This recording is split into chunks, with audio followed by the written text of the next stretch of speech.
Welcome to the June 2018 horoscopes brought to you by Ms. Jen. This is an ephemeris page courtesy of artcharts.com. She does lovely, lovely charts. So we have a couple of major planetary movements this month that we're going to want to keep an eye on. The first is right here. It's a Mars retrograde station, and it is occurring around the 27th. And the other is a Neptune retrograde station. Whoops. That's occurring around the 18th and 19th. And again, remember, we will be feeling these things easily a few days to up to a week in advance, or a couple of weeks. So this month is actually a really nice month, so we're going to get a little bit of a breather and reprieve from all of the chaos that is the world around us these days. And we start the month with a grand trine in water signs. Venus, Jupiter, and Neptune set up a beautiful grand trine in water, giving us a great way to start the month. And this is going to continue on for quite a few weeks. Mercury will be trining Uranus around the beginning of the month. It will eventually move down into an opposition with Saturn. Looks like around the 16th, 15th or 16th. So right up until the middle of the month, the first couple of weeks of June are phenomenal are phenomenal for breakthroughs and inspired thinking and genius. So this is the time, if you've been looking for new ways to do things or new ideas and fresh currents of air to pass through those intellectual passageways to kind of open up possibility, this is the time to get crack-a-lackin', honey, because the genius is there. As we get down closer to that Mercury opposing Saturn, taking us down through the end of the month when it will eventually move into a square with Uranus. That's when all of those grand plans and ideas are going to get tested to see if they're roadworthy. So best laid plans of mice and men don't always necessarily work out the way we intended. So get your ideas down now. Carry a notebook around with your tape recorder. Make sure you're jotting all this stuff down, and understand that as we get towards the later part of the month, that's when the real kick the tires test drive goes on, and we get to see how easily or how much difficulty we're going to be able to implement these things. But the gold rush of fresh ideas is now in the beginning of the month. Mars will be trining Saturn. Is that right? Oh my lord. No, that's not right. Forgive me. I don't know where that came from. These notes. Mars will station retrograde towards the end of the month, but before that happens, Neptune will station retrograde. Now, Neptune will station retrograde around the same time that we have a quarter moon. No, I'm sorry. The quarter moon first, Neptune station retrograde later. I'm so sorry.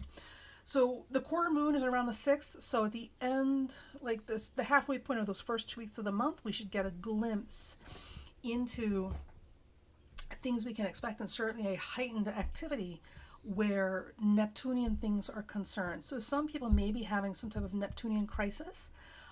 Anything that makes it difficult for them to want to be here or to be able to be here in the physical realm, these things are going to reach crisis points around that quarter moon. For people who are actively using this and engaging with it in a positive way, either through psychic work, or healing arts, or through creativity and inspired sort of things like that, this is going to be a phenomenal time around that quarter moon when everything just gets turn the gas up on the stove, as it were, because just brilliant things are going to come in around that time. And then, of course, like a week or two later, Neptune slows down to a crawl and then turns retrograde. So when Neptune turns retrograde, and this after that quarter moon, we'll definitely start feeling it. Again, this is a time of slowing things down and taking a realistic assessment of our vision versus practical reality and what we're capable of doing with the resources we have right now. So for creative types, more sensitive types, for people who are more Neptunian protected or ruled, when Neptune goes retrograde, this is going to be a time of, at least in the first couple of weeks, kind of feeling a little sluggish, and that's okay. This is a time to come back to Earth and kind of deal with things as we find them. Okay? Now, shortly after that, Mars will go retrograde around the end of the month. Mars will go retrograde At 9 Aquarius. So Mars going retrograde at 9 Aquarius will also be, well, it's going to be a wide opposition to Venus. I don't know if I would use that so much.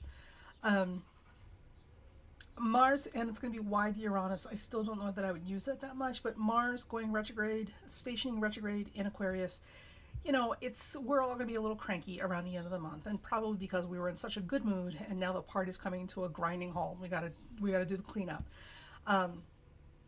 So this is a really good time to, prior to that, this is a really good time to go in while everything's peaceful and operative. Clean out your computers, do your updates, back up your files, because when Mars goes retrograde in the sign of technology, Aquarius, all sorts of things may backfire or go haywire, which includes networks and systems. So people who are in industries that are very technologically driven or have more assembly line sort of production can expect nothing but headache after Mars stations retrograde, and certainly right around that time that it does station around the 26th. For everybody else, prior to then, it's a really good time to get in and back up your systems and clean up your files and make sure your viruses are updated and all that good sort of stuff, because Mars station retrograde in Aquarius is going to bring its own headaches, as it were. Okay? Now, Venus will enter Leo, the lovely, fun, loving sign of Leo, around the middle of the month, right about the time that Neptune is going retrograde.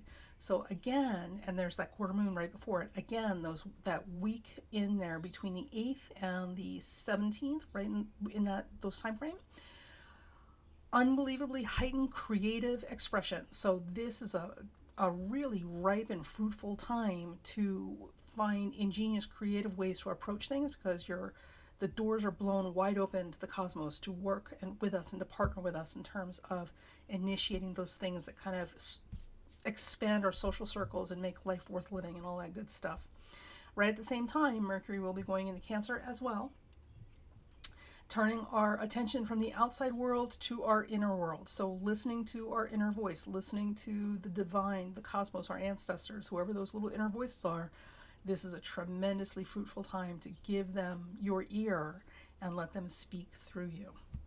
So with that, I want to finish this month. I'm really kind of having a lot of fun with the royals, the newly married couple, and I wanted to see if these transits were doing anything in their chart. Well, lo and behold, we got a whole bunch of fun stuff going on.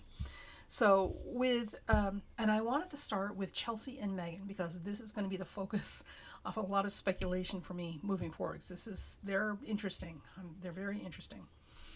So the first thing we start with is I wanted to focus on just the stuff that are aspecting between the both of them at the same time. Okay, so starting with the Mars retrograde, right at the end of the month at 9 Aquarius. One of the things that we're seeing immediately is that this Mars station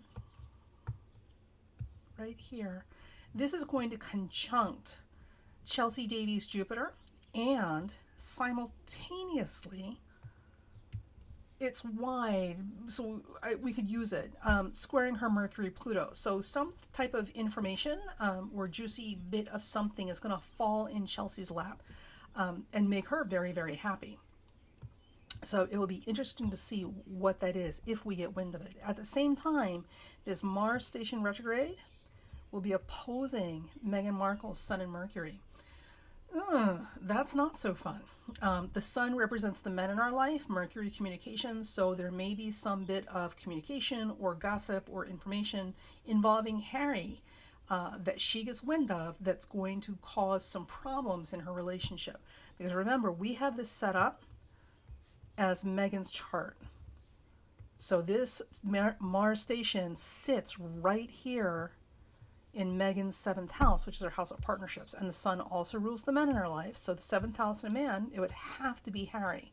So whatever this Mars station is, around the 26th, like it's hitting home in the relationship department for Meghan, and definitely involving or affecting Harry. And whatever it is, this is going to be very amusing and useful to Chelsy. So let's go over to Harry's chart and see if we can see what's going on, right? So this is a 9 Aquarius Mars station. Oh, and look at this. That Mars station is going to be right in Harry's first house. And look at this, making a square to his Saturn at the top of the chart. So one of the things that I would look at with this particular station is this is definitely something going on with Harry. And typically when Mars stations like that in your first house, this is stuff that impacts us directly. So this may be Harry losing his temper, or this may be somebody goading him into a firefight. It is squaring his Saturn near the top of the chart. So this definitely affects his reputation. Saturn is also in the house of secrets, or in the sign of secrets, Scorpio. And Saturn rules the first house of Harry's chart. So this is very much about something Harry has done or is doing. There's something about Harry's actions, decisions, or behaviors now or in the past that's going to be brought up for inspection and put on public view, because it's right here at the top of his chart. That's really going to piss him off. So watch that Mars station. This should be interesting to see what comes up in the papers about those two. So to double check this, we also went back and looked at the wedding chart, right? So, okay, we know that's going on with them individually, but is there anything that necessarily involves the marriage or impacts the marriage that's going on here? Because it is completely possible for one partner to have an aspect and to have the impact of an aspect, and it doesn't impact the partner or the marriage that much. It's like an individual thing. Because contrary to popular belief, once you get married, you are allowed to go have a life separate from your partner, at least some of the time. Okay, so that Mars station retrograde at 9 Aquarius is going to be right here in the marriage chart. It is going to be making an opposition to that North Node, or more specifically, a conjunction to the South Node.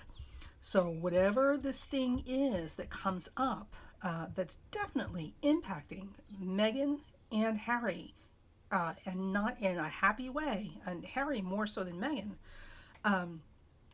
This is something, it's the South Node, it's something coming from the past. This is something that is unavoidable. And because this South Node is sitting here in the 6th house of the wedding chart, I would expect this to be a leak or some type of revelation that's coming from the staff. This is someone, because the 6th house is the house of servants, this is someone who has been in the employment of the royal family, or Harry specifically, or who has been a subordinate to Harry at some point, if Harry was in a leadership position, that's going to be dropping some truth bombs out there. So that may be, because remember, Harry's got Saturn in Scorpio, okay?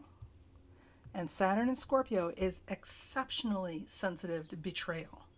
Anytime you've got Saturn, Pluto, Saturn, Scorpio stuff involved with each other, it's betrayal. It's the worst possible thing you can do to them. Literally, you killing them would be more kind. So for him to be betrayed by someone who has worked for him or been his subordinate is going to be just as bad as if Meghan got caught in bed with somebody else. So let's see what comes up towards the end of the month. Okay. Some of the other things that I was looking at that I thought was interesting. So the next thing we're looking at, now there is a quarter moon on the 6th that I'm not using that so much. I'm not particularly interested in that. There is on the 13th, however, right here, there's a new moon at 22 Gemini that is an exact opposition to Meghan's Neptune in her 5th house. So I'm not completely sure what to make of that. There is the possibility that she may become pregnant with twins at that time if she's not already pregnant. And that is a very real possibility. If we go over here into the wedding chart, see, now the thing with this wedding chart is this 29-degree Venus, everybody's kind of watching that because that Venus rules the 10th house of reputation and public standing and public status, right? Social status. So this Venus is just as important where this marriage is concerned as the Sun, because the Sun rules the chart, all right? But Venus is like minutes away from changing signs. So something within weeks of this wedding is going to change in this marriage. Now, the new moon at 22 Gemini is kind of wide. I'm not a huge fan of using it in conjunction with that Venus, but we're gonna go with it because that Venus is so critical. So there is the possibility that we could see something with this. I'm going to come back to that in a second. Now, that new moon at 22 Gemini, right? This is Harry's chart, okay? Now let's see what it does in Harry's chart. Well, kids, look at this. This new moon at 22 Gemini, it's squaring his sun in the 8th house. So again, or rather, this definitely involves his partner, okay, and his partner's resources. And it's opposing his Neptune in the 12th house, things that are hidden from view, secrets. My suspicion, I could be wrong, but my suspicion is that in this particular case, what we are looking at is the possibility. Let's see. Just put this right back inside my marker here.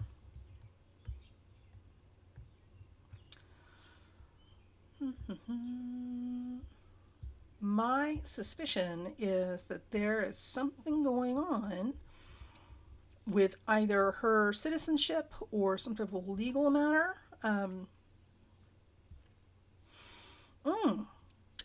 Or reproductive issues. So, yeah, I don't know what the deal is with those two in reproduction. So, I'm not sure what to make of that. Let me see. 1, 2, 3, 4, 5, 6, 7. Now, the other thing that this could be is this could also represent slander or gossip, or some type of skeleton that comes tumbling out of the closet as a result of either the spouse of one of her siblings or, let me see, 4. Yeah, it would have to be the spouse of one of her siblings. Potentially an aunt and uncle, but they would be, once or twice removed, some kind of weird relationship like that. But I think there's a spouse here of a sibling that might have something to say that's going to be very not okay, assuming that this is not an issue with reproduction and pregnancy. So, and it could also be that an announcement comes out around that time that, ta-da, she's pregnant. So we'll see. Now, the last thing I wanted to kind of keep an eye on, and this again falls at the end of the month. So the end of the month is very, very busy for these two and for everybody. So here, all right, let me use this color. Big blue. Okay. So here on the 28th, literally on the heels of that Mars station, we've got a full moon at 6 Cap. Now, technically in Chelsea's chart, it's wide to her Neptune. I wouldn't use it. You certainly can. What we do know that it's tight to, right, is in Chelsea's chart, it's going to make a square to her moon. The moon gets a wider orb. We're not completely sure where Chelsea's moon is, give or take a few degrees, because we don't know her time of birth, but it's definitely making a square to her moon. At the same time, it's also squaring Meghan's moon, Saturn, Jupiter, right? So Meghan's definitely taking that full moon hard. And while it's squaring her, get rid of that for a second, while it's squaring her moon, Saturn, Jupiter, it is also now setting up a T-square with her 12th house Mars. So all manner of dirty little secrets are going to come tumbling out of the closet right around this time. Because if you look, the 26th and the 28th are only 2 days from each other. So this week right here is Meghan's getting hit hard. Because on the one hand, we've got whatever it is that's pissing Harry off, like in a huge way, right? Involves him, impacts him, all sort of stuff. And at the same time, all sorts of secrets are being spilled out of the closet, and there's all sorts of damaging gossip, because that's the 3rd house, where she's concerned, that also are coming into play at this time. I can't wait. I'm not a big tabloid reader, but man, I can't wait to see this play out. Okay. So with that said, right, that full moon, so let's look at Harry's chart. So that full moon, we know that's Mars station is doing its thing, right? So, and with a couple days, that full moon at 6 Capricorn is here. Well, it's on his Jupiter. It's a little wide. I would probably still use it. And it's not really doing a whole lot else, which is kind of interesting, right? So I would look at that full moon in Capricorn as definitely being her thing. So the 26th, Harry Let's use this one. So the 26th, Harry's getting hit. We know something's going on that's literally going to set him off like a neutron bomb. And within a day or two of that, that's when that full moon hits. And the full moon brings everything up to public visibility. So whatever it is, we're all going to find out about it then. But at that time, this is going to get her. So this full moon on the heels of that Mars station is absolutely impacting her. So I'm thinking this full moon, there's all sorts of stuff that's specific to her now that's going to come tumbling out of the closet, or that's really going to upset her. So this is not a one-way thing or an isolated thing. There's definitely stuff going on here. And again, with Chelsy, it will square her moon. She's not going to be real thrilled with this, whatever this is. And it may be separate things. These may literally have nothing to do with each other. But that full moon at 6 Capricorn sets up a nice sextile to her Mercury and Pluto and Scorpio. So whatever it is, again, this is all useful to her, useful information.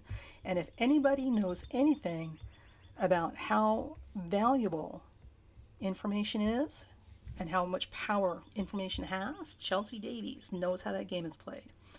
So there you go, kids.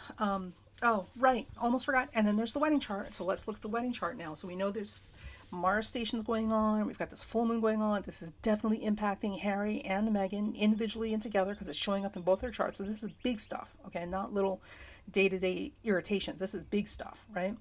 So then we look at the wedding chart. Well, we know Mars is making its station right there on that south node, okay? So something leaking, and probably a member of the staff, right? Because this is the 6th house of the marriage. And this full moon, which occurs within a couple days of this Mars station. So they're pretty much operating hand in hand here, like a tag team in a death match. This full moon at 6 Capricorn, look at this. It's right here on that Saturn in their 5th house. Now, Saturn in the 5th house in a wedding chart is going to limit the number of children you have, or it's going to make problems having children. There's an issue with reproduction here.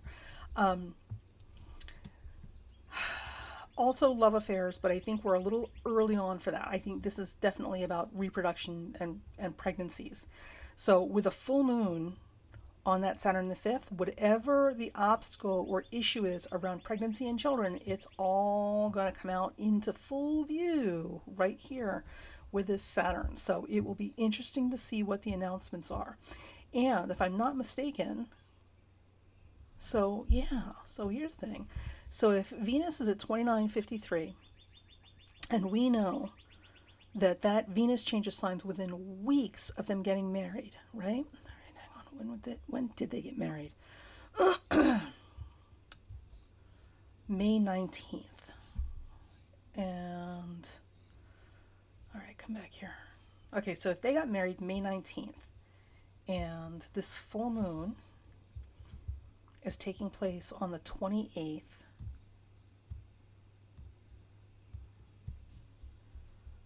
let's see, 1, 2, 3, 4, 5, 6, 7. 7 weeks. 7 weeks. Look at this. So now this is a very sloppy way to do astrology. So don't take this as gospel, but this is just kind of a real quick cheat, and it's an irony that I want to point out here. So we know when this full moon kicks in, it's 7 weeks from the wedding date. Okay?